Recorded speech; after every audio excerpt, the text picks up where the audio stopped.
நான்காம் கட்ட மக்களவைத் தேர்தலுக்கான பிரச்சாரம் நாளை ஓகிறது. 10 மாநிலங்கள், யூனியன் பிரதேசங்களில் 96 தொகுதிகளுக்கு வரும் 13ஆம் தேதி தேர்தல் நடக்கிறது.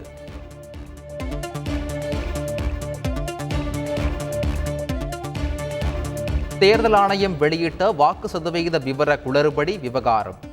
டெல்லியில் இந்திய தேர்தல் ஆணையருடன் இந்திய கூட்டணி பிரதிநிதிகள் சந்திப்பு. தொகுதி வாரியாக வாக்கு சதவீதம், வாக்களித்தவர்களின் விவரங்களை தெளிவாக வெளியிட கோரிக்கை.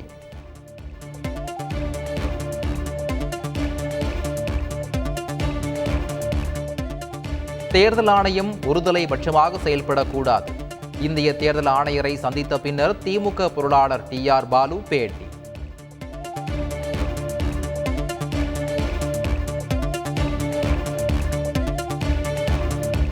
இனி நடைபெறவுள்ள தேர்தல்கள் ஒழுங்காக நடக்க வேண்டும் என்பதே எங்கள் விருப்பம். இதற்கு முன் நடந்த தேர்தல்களில் வாக்குப்பதிவு சதவீதத்தில் முரண்பாடு ஏற்பட்டதே இல்லை எனவும் TR பாலு தகவல்.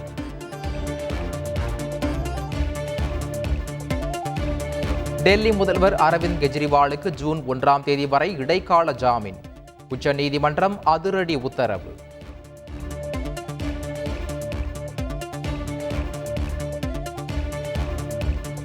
இடைக்கால ஜாமீன் பெற்ற அரவிந்த் கெஜ்ரிவால் முதல்வர் அலுவலகம், தலைமைச் செயலகம் செல்லக்கூடாது. கெஜ்ரிவாலுக்கு இடைக்கால ஜாமீன் வழங்கிய உத்தரவில் உச்சநீதிமன்றம் நிபந்தனைகள் விதிப்பு.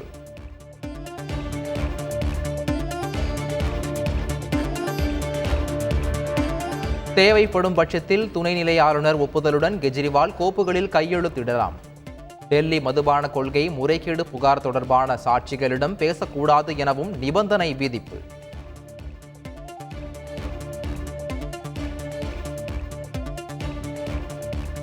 கெஜ்ரிவாலுக்கு இடைக்கால ஜாமீன் வழங்கிய உச்சநீதிமன்ற தீர்ப்பை வரவேற்கிறேன். அநீதிக்கு எதிரான இந்த வெற்றி நமது ஜனநாயகத்தை வலுப்படுத்துகிறது என முதலமைச்சர் ஸ்டாலின் பதிவு.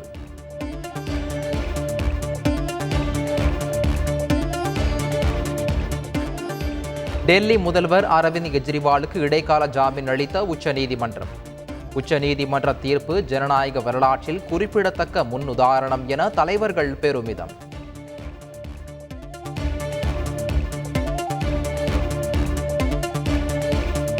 உச்சநீதிமன்றம் இடைக்கால ஜாமீன் வழங்கிய நிலையில் திகார் சிறையில் இருந்து கெஜ்ரிவால் வெளியே வந்தார். கெஜ்ரிவாலின் மனைவி சுனிதா கெஜ்ரிவால், பஞ்சாப் முதல்வர் பகவந்த் மான் உள்ளிட்டோர் வரவேற்றனர்.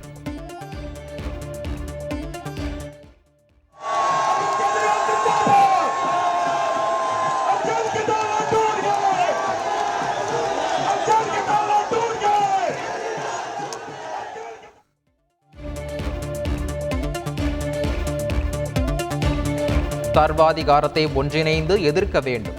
சிறையில் இருந்து வெளியே வந்த அரவிந்த் கெஜ்ரிவால் தொண்டர்கள் மத்தியில் ஆவேசம்.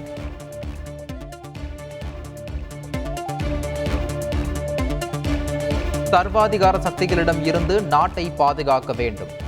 எனக்கு ஆதரவு அளித்த அனைவருக்கும் நன்றி என கெஜ்ரிவால் பேச்சு. வாக்குப்பதிவு சதவீதத்தில் முரண்பாடுகள் இருப்பதாக கூறப்படுவது உண்மைகளுக்கு புறம்பானது.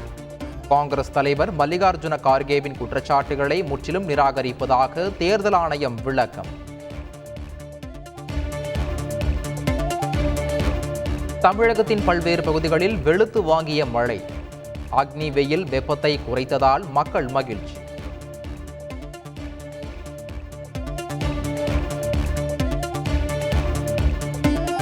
தமிழகத்தின் 22 மாவட்டங்களில் இடி மின்னலுடன் மிதமான மழை பெய்யும். இந்திய வானிலை ஆய்வு மையம் தகவல்.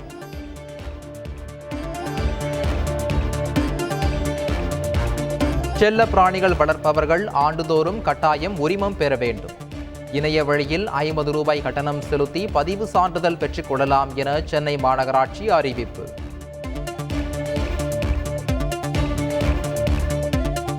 விதிகளை மீறி பட்டாசு உற்பத்தியில் ஈடுபடும் உரிமையாளர்கள் மற்றும் போர்மேன் மீது குண்டர் தடுப்பு சட்டத்தின் கீழ் நடவடிக்கை. விருதுநகர் மாவட்ட ஆட்சியர் எச்சரிக்கை.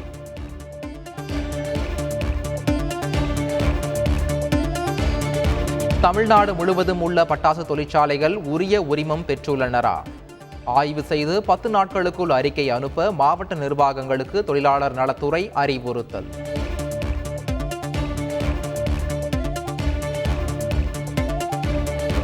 கிளாம்பாக்கம் பேருந்து நிலையம் குறித்து சிஎம்டிஏவின் ஆவணங்களை போலியாக தயாரித்து அவதூறு பரப்பியதாக சவுக்கு சங்கர் மீது வழக்கு.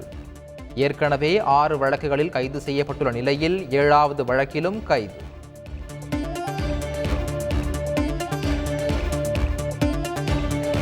சென்னை மதுரவாயிலில் உள்ள சவுக்கு சங்கர் வீட்டில் நடந்த 10 மணி நேர சோதனை நிறைவு.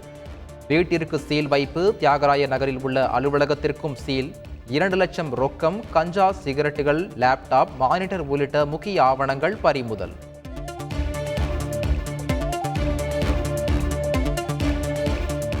வடலூர் வள்ளலார் சர்வதேச மையம் அனைத்து அனுமதிகளையும் பெற்ற பிறகே கட்டப்படும். சென்னை உயர்நீதிமன்றத்தில் தமிழக அரசு உறுதி.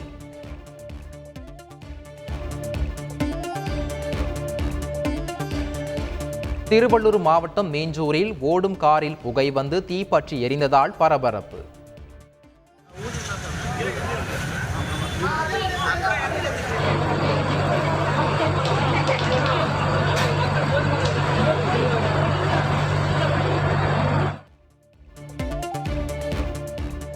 தீ அணைப்பு வீரர்கள் விரைந்து வந்து தீயை அணைத்ததால் உயிர் சேதம் தவிர்ப்பு.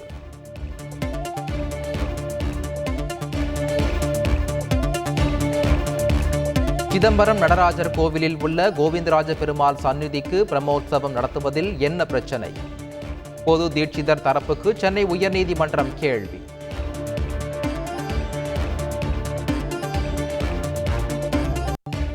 சென்னையில் இருந்து விண்ணில் தென்பட்ட சர்வதேச விண்வெளி ஆய்வு மையம், வெறும் கண்ணில் தென்பட்ட சர்வதேச விண்வெளி ஆய்வு மையத்தை பார்த்த மக்கள்.